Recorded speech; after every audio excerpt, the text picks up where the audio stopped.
The final nano survey of the provincial election has just been released, and the PCs continue to lead.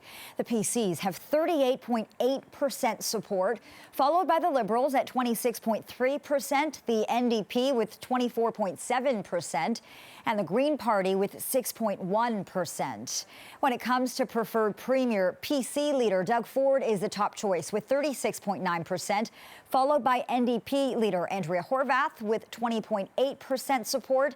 Stephen Del Duca was the third choice with 18%, and Mike Schreiner was the preferred premier for 7.9% of respondents. The Nano's phone and online survey was commissioned by CTV News and CP24 and surveyed approximately 500 adult Ontarians between May 29th and the 31st. The margin of error is plus or minus 4.4 percentage points, 19 times out of 20. Well, we are down to the final moments of this election campaign. This time tomorrow night, we'll be waiting for the polls to close and the results to start trickling in. Let's get right to tonight's panel of political journalists. Siobhan Morris is a Queen's Park reporter at CTV News Toronto. Sabrina Nanji is a politics reporter and founder of Queen's Park Observer. And Erica Ifill is a columnist at the Hill Times. Listen, I know you're all very busy this week, so thank you so much for making time. Siobhan, it is up to Ontarians now to decide what they want, who they want. Talk to us about what we heard on this, last full day of campaigning, rather. We really heard, especially from the leaders of the Liberal and NDP, their pitch that their parties are the ones that can help derail Doug Ford. Now, we did hear a little bit of softening of tone, especially from Liberal leader Stephen Del Duca in the afternoon, talking less about the possibility of forming a majority government, which is something he's really been sticking to his guns on for the last several days, and now saying that, you know, this is, he thinks that people understand this is the beginning of a modern progressive movement in the Liberal Party, one that is going to build over time. We'll talk about Stephen Del Duca because that is a very interesting point. For now, Erica, we'll send it to you. You know, all of the public opinion polls have suggested the PCs are the clear front runners here. And the latest Nanos poll I was just talking about has the PCs with an even wider lead. What do you think could be behind that? And if the polls are right, where do you think the NDP and Liberals went wrong? Well, number one, they should have hammered home COVID like nobody's business. COVID has, with COVID, we get a look and we start talking about our public services. And considering that we're adding another one, as in childcare, that's what should be front and center. And Doug Ford's record on COVID. And I'm surprised at how much they've left on the table with that.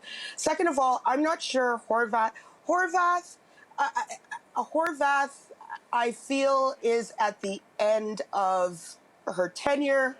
She's a little long in the tooth. She lost an election that many thought she should have won last time. So I don't know where the confidence is with the NDP. I'm not surprised that they're behind Doug Ford.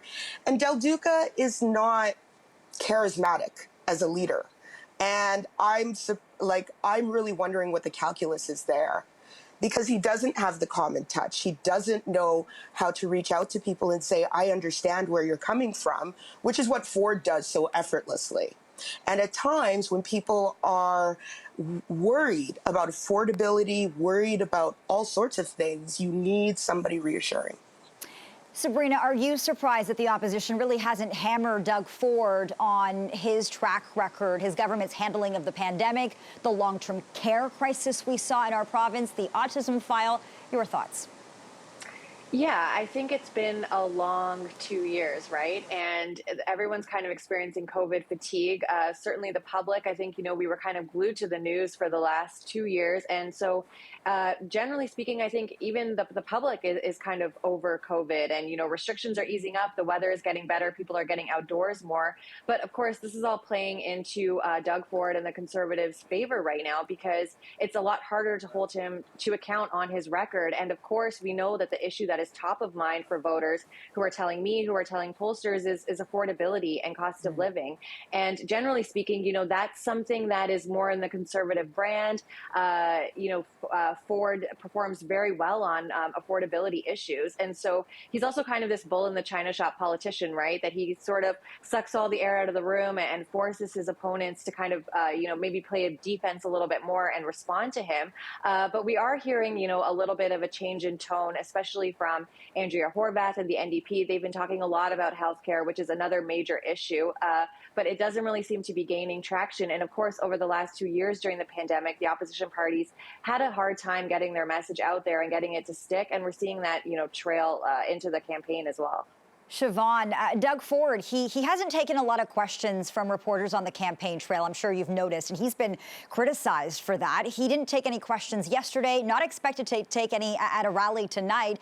That's obviously a well thought out strategy, isn't it? Don't go off script. Don't make any mistakes. Well, very much. And I think that the more that you open yourself up to questions from people like us, or just more opportunities to be out in public, you open yourself up to criticism on things like your record during the pandemic. And that's just something the PC party doesn't want to risk at this point. Their strategy is just, why bother? We know that they're running a front runner campaign. Stay the course, keep everything calm and steady. And that's been a strategy that, looking at the polls, seems to be working for the PC party, as much as it's to the frustration of reporters and I think to the public to some degree as well. Erica, I heard you say that Stephen Del Duca, well, he's just not charismatic. And as Siobhan pointed out today, he was asked what would happen if he loses his own riding. That's been dominating the headlines, hasn't it? So what do you think could happen to Del Duca's political career if he loses his own riding tomorrow night? It's messy from here on. But I don't know really if the Liberals are inclined to stick it out with him, or if they will orchestrate some sort of review. I don't know. But what is clear is that this is the PC's election to lose, and it's doubtful that they're going to lose it. Andrea Horvath started on healthcare too late, and it's hard to shift momentum. And the PCs have had momentum, even though, ironically, they've been steady. They've had a steady lead. But it seems like Ford is able to touch on immediate out-of-pocket costs, right? The user fees. He's able to actually deal with those and reduce those, so people, it looks like he's dealing with affordability, even though structurally and systemically he's not doing anything. So I think that works well for him too. Sabrina, let's talk about Andrea Horvath's political future, uncertain as well. Even if her party forms official opposition, there is a big question mark around her staying on as leader. Your thoughts on this? Yeah, even from my own reporting, there's this 901 club that's been forming within the NDP party. Basically, the moment polls close tomorrow night at 9 p.m., if Horvath doesn't take the premier's seat, or if she loses seats, they had an impressive showing in 2018, getting 40 seats and forming official opposition, that the knives are going to be out. There's going to be pressure on her to step aside. And I think she was a lot more cagey this week than we saw Stephen Del Duca, pledging that he's going to stay on. The Liberals are basically stuck with him, even if he doesn't form official opposition, and if he loses his, or doesn't gain back his own seat, I should say. This is Andrea Horvath's fourth kick at the can. Most New Democrats that I've been speaking with are kind of wondering, why she hasn't really resonated with voters. You ran through some numbers at the outset of this, and, she tends to poll more popular than her own party. And so I think that, for both Del Duca and Horvath, there's going to be a lot of questions surrounding their leadership. What comes next for them? Horvath kind of left it a little open. She said it was up to Ontario voters to help decide her fate. She certainly raised speculation about if she could even make a municipal bid, return to her roots on Hamilton City Council. Of course, the timing works out. We've got municipal elections coming up in October. But I think that she, until 9 p.m. tomorrow night, they're not going to say anything. They're playing this, we're confident line, and Andrea and the NDP are still positioning themselves as, the best to beat Doug Ford in a minority when the polls are telling us that's simply not true. Of course, things could change tomorrow. It's going to be up to the parties to really get out the vote and push, their voters to actually go out and show up at the polls. Yeah, and of course, anything could happen on election night, as we know. Siobhan, 63. That's the magic number needed for any party to win a majority government. The PCs won 68 back in 2018. The NDP won 40. And the Liberals decimated, as we know, losing official party status. That was brutal, winning only 7 seats. Set this up for us if you can. What is considered a victory for each party? Well, I think let's start with the Liberals. I think anything less than achieving official party status, which would be 12, would be a failure on behalf of the Liberals. And I mean, it does seem from the polling that we're seeing that they are likely to get there, but anything less than that is just a devastation. We talked about Andrea Horvath and the NDP wanting to pick up 10 seats.